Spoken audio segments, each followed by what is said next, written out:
You're in the Grooveyard. We're on location with the Weight Band. And gentlemen, the last time we were together, it was 2020. The world had gone mad 4 years later. Actually, 2019 is when it started. 3 or 4 years later, you have come out of the wilderness. Old John was asking for one more day. We've been asking for one more recording project. And it seems that you have one that shines like gold with 9 original songs. Congratulations. Our guest is Jim Weeder. Hey, Tom. Good to be here with you. Good to see you. How does it feel to come out of the wilderness? You know, it's the way we kind of feel. That tune was written, me and Colin Linden wrote that for Rick Danko for the Jericho album, and it just never got cut until Colin put it on his album in the 90s. And I always saved that song because I knew it would be perfect for Albert. And yeah, I feel like we came out of the wilderness after 3 years of a pandemic. Tell me about the pressure. You know, I really can't think about it. You know, it's quite intimidating when Weeder didn't need to tell me that. But, you know, those guys, you know, I love the song. I can't imagine how good the other songs were that they, you know, why they didn't do it. But I'm sure glad they didn't. Because it's hard enough, like, covering a Rick Danko song, you know, trying to do Makes No Difference. And he's kind of like Levon. They both owned everything that they sang, you know, so it doesn't leave a whole lot of room to embellish or whatever. People kind of want to hear it. So I'm glad he didn't record that song. And you must be really, as a music, you're a professor. You have taught these gentlemen. I mean, Albert, he's doing Rick Danko's part, and he's doing a splendid job. Yeah, he's got his own voice, own style, and what he brings to the table on these new songs is just his harmonies are fantastic, and his vocals have always been great and strong. Well, this really is a continuance of the original band, the American-Canadian legacy that started back in what we know of it when Bob Dylan hooked up with them on the New Jersey shores. But you have kept the band going. You've passed the torch. It's been passed to you. Michael was up there at Woodstock jamming with the Barn Burners when he was a young whippersnapper. I remember that with Amy. Yep. I also know Matt has a long, and he's young, he has a long resume. He's played with Dickie Betts.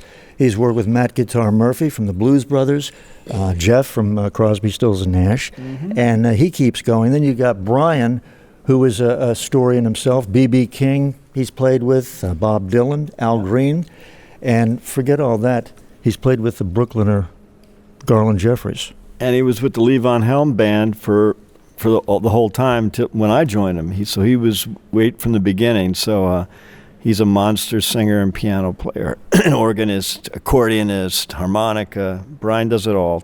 And Albert, you know, as we mentioned, has played with Levon and Garth and Hubert Sumlin, Howlin' Wolf's guitarist, and Jimmy Vivino, your buddy. Yep, good old Jimmy V. What has been the response as you tour with the Shines Like Gold CD? People are really digging the new album, and it's been great to get back out and play some live music for people. And we're here at Delaware, the Grand Opera House. It's sold out, and we couldn't be happier. You're in the Grooveyard. We're on location with Jim Weeder, the master of the Telecaster, and I listened to Shines Like Gold driving up from D.C. You have a mini Outlaws guitar army on the way to the world. How did you do that? How did you get that effect? How did you get the effect that there's more than one guitar going? You know what? It's just we cut all that stuff live in the studio in 4 days, and then I did a few overdubs on some solos at my house studio. So basically, maybe if you're hearing a rhythm guitar and a lead, then you might hear an overdub. That's how you notice that. It's as if the Outlaws met Grinder Switch. Point me in the right direction. You gotta have a strong connection. There's something in the air I just can't see.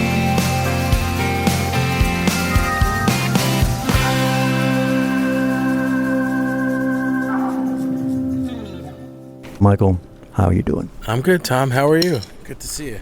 You had an affiliation with Jason Mraz, who was from Mechanicsville, Virginia. That's right. Well, with Jason, I started playing music with him in 2007, and worked very closely with him all the way up until about the beginning of COVID, and on and off throughout those years.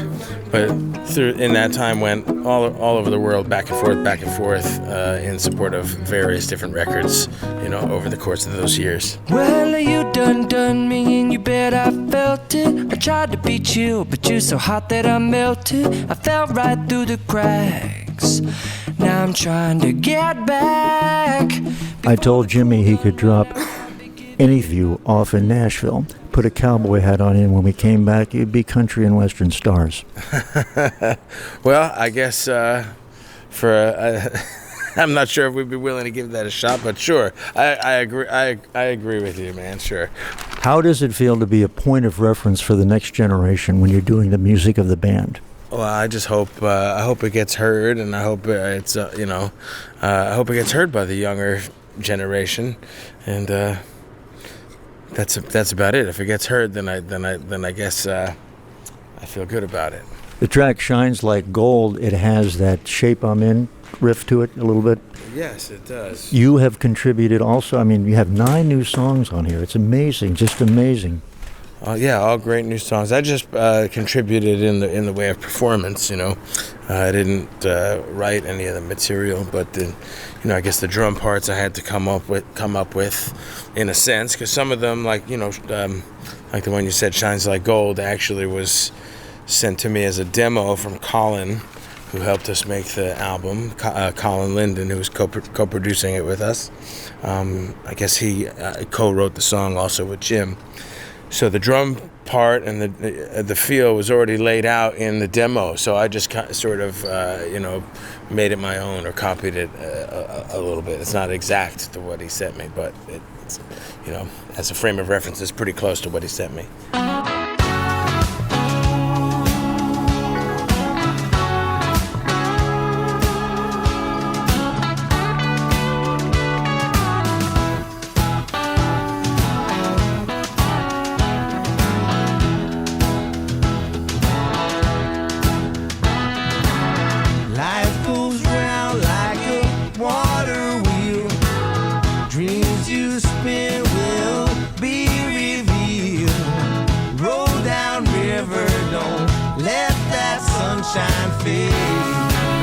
We talked a couple of weeks ago. We were, I think, at the Ram's Head, and I said to you after the show, the girls were dancing.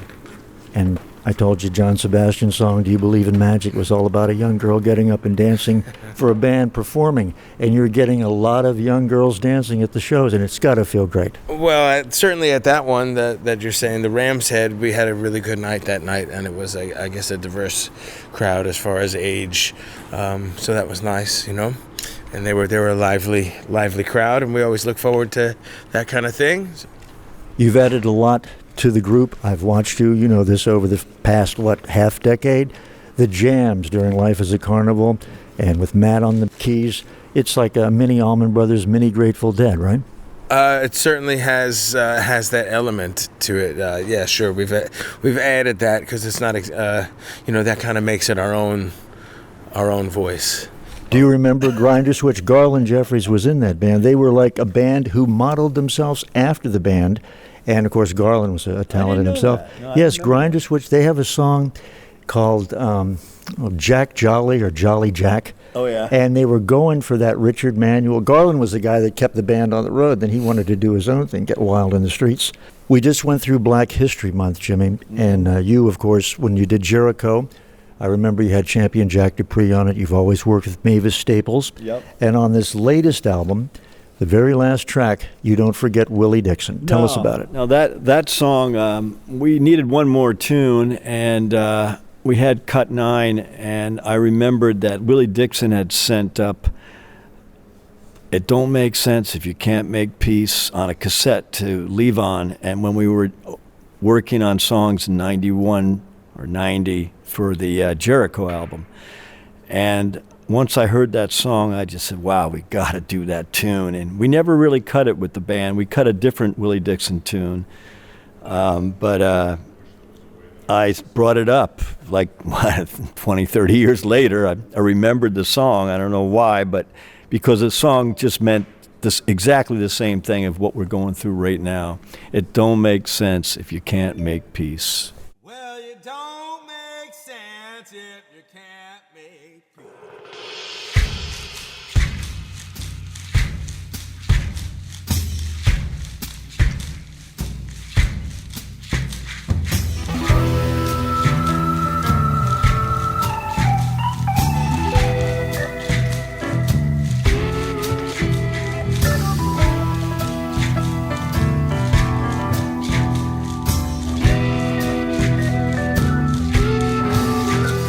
You have made great planes to span the skies.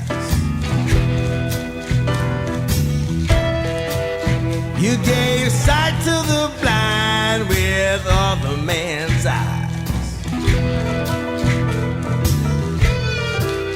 You even made submarines stay submerged for weeks. But it don't make sense if you can't make peace. We're in the Grooveyard. You're on location with the Weight Band. Matt, how are you? Terrific record. 9 new songs on there. I listened to it. Just incredible. You have quite a history. Played with Dickie Betts. I did. Tell us a little bit about how it feels to be in this band in 2023. After the pandemic, I'm just glad to be back to work. And always great to be out with these guys. I don't think he particularly likes us very much. Oh, yes, he does. And tell us a little bit about Camp Cripple Creek, why people should spend their vacation, take a few days off, and come up there and groove. Because we're awesome, and it's a great time.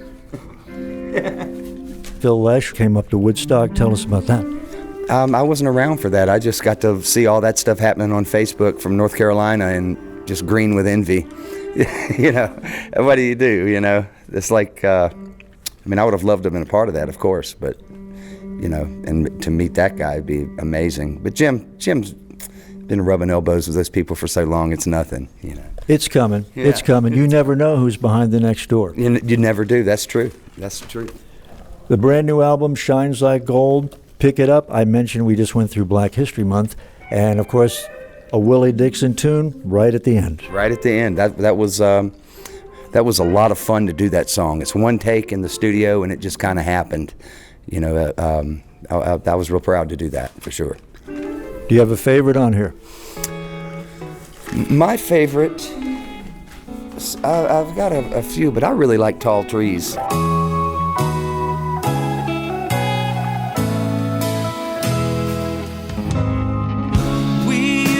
Climb up, overlook mountain, and write our name in the stone.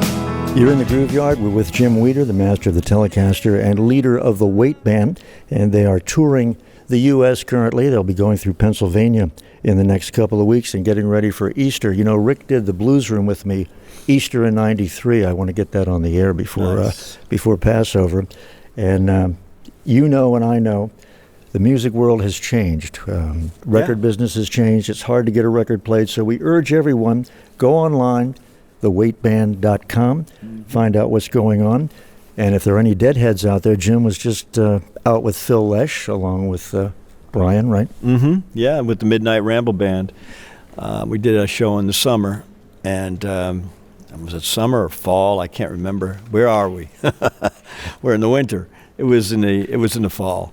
What did Delaware, a brand New Jersey? Yeah, thank you. Good to know. And you should talk to the other guys. And they all contributed to make this Shines Like Gold one of the best things that I was ever involved in. And Brian Mitchell is with us. Brian, how are you? I'm good, thank you. 9 new songs and a second studio CD. How's it feel? Oh, it's great. I think it's a very good representation of the band sound the way we are now, and I think it's coming together, all the influences, into I think something different than what we were doing before. You wrote, it's a very interesting song, Train is Never on Time, because I think Mike Diabo is riding that train, wearing handbags and glad rags. Yeah. What a segue. All right, well, yeah, I dig that. Sure. Standing at the station, going to my usual destination. They tell me that this train is running late.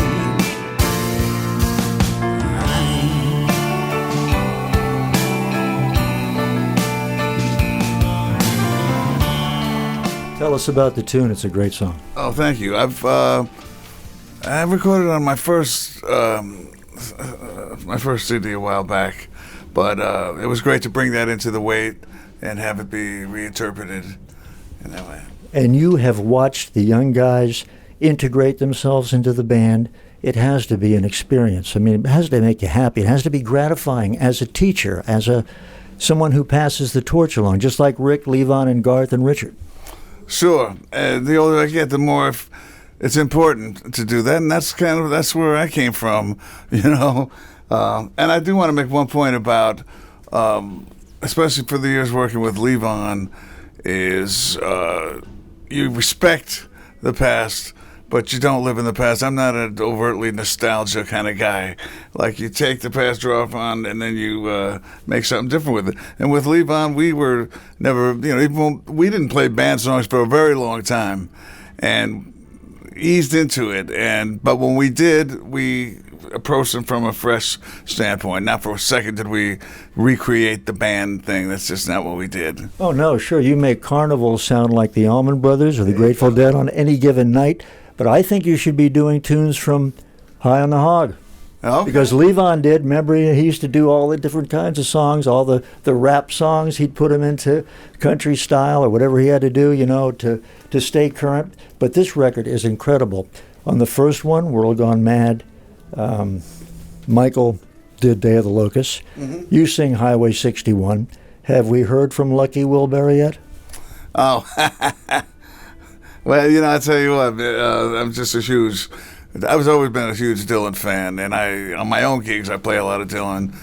And Bob does the same thing with his music. He reinterprets it, and that's where I come from, the tradition I come from. I saw him playing to a teddy bear that he had tied to the podium or to the amplifier, to the PA system. He just played to this teddy bear at the amp. I was amazed, and Charlie Sexton, I told Jimmy about it. He just played to the teddy bear. Wow. His last show right before the pandemic shut everything down. Garland Jeffries did everything he could with that band, Grinder Switch. You play with him, you know that. Yes, he had to get wild in the streets because he's from Brooklyn, man. Yeah. Well, it's funny, I had been playing with him for a while, and then he started to telling me how much he, you know, was a huge band fan. And I thought it was interesting because here's a perfect example. Big fan of that stuff, but he ended up sounding like himself. And I'll tell you a thing that came up when we were playing with Alan Toussaint. He was coming up many times, and I told him, I said, you know, Alan, it's interesting.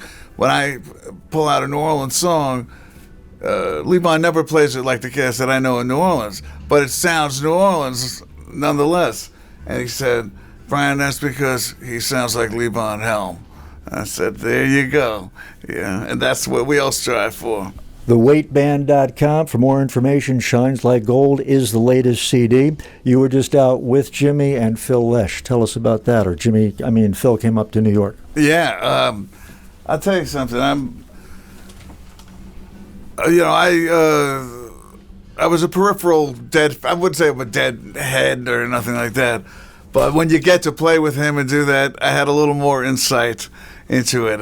There's a lot going on there that, sometimes it gets a little it's a jammy thing, but there's a lot of intricacies going on there, and yeah. I'll give you my vinyl record, Sea Stones, with Phil and David Crosby. It's really weird. Look it up. It's kind of like Wonderwall from George Harrison. No kidding. Seriously. Oh, man, I'd like to check that out.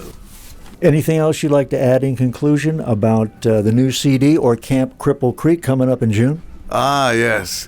I'll tell you what, that's in the spirit of what we're talking about. There's the community, especially post-pandemic, where people would come out and show their appreciation and say how much live music meant to them now that it was gone for a while.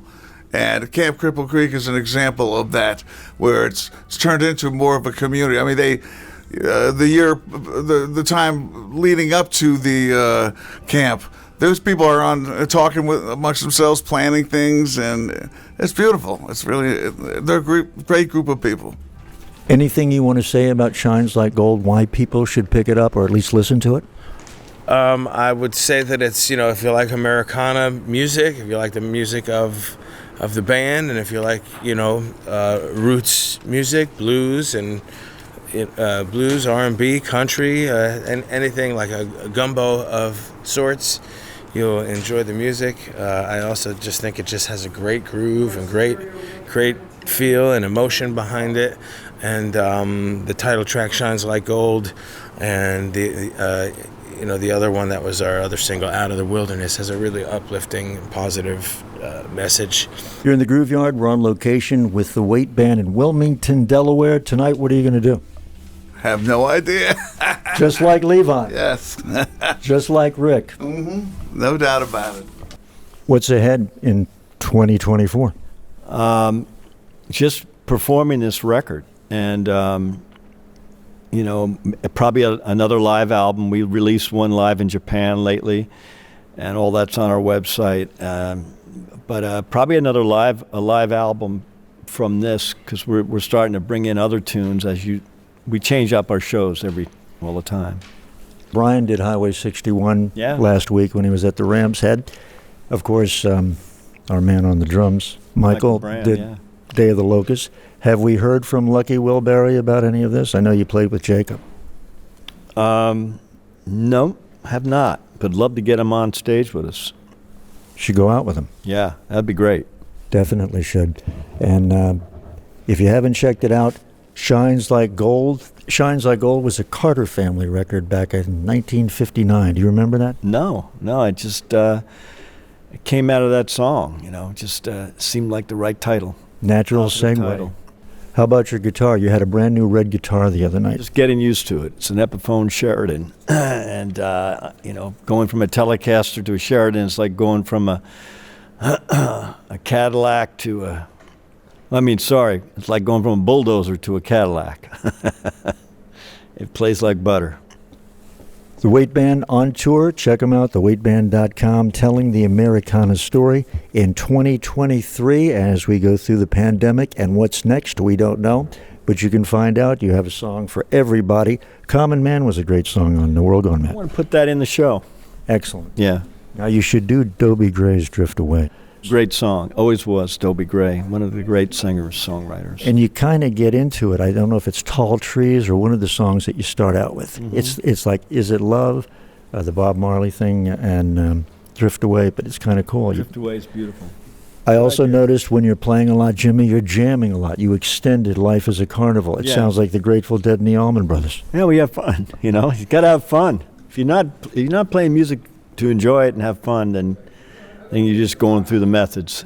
How about your drums? What kind of drums do you play? Proudly using Gretsch drums and Meinl cymbals, Gibraltar hardware, Vic-Firth sticks, and I use a Porter and Davies subwoofer unit. It's a powered sub that goes right to my drum throne. Really great piece of gear. And you work it just like Levon, especially at the end of the night when you pack everything up and put it in the car yourself. I serve the music with reverence, and even before this, playing this music, he was always one of my heroes. So happy to have his influence. Michael Bram on drums and vocals, Brian Mitchell on keyboards, accordion, vocals, and organ, and Matt Ziner on keyboards and vocals, and of course Albert Rogers on bass and vocals. And we got our faithful road manager and driver and sound man, Mark Rosinski. Only the best. Again, thank you for your enthusiasm, exuberance, and everything else in this project. Thank you, Tom. Appreciate it. Thank you so much for joining us in the Grooveyard, and we'll see you next time you hit town. See you then, Tom. I got nothing to live for, city old man.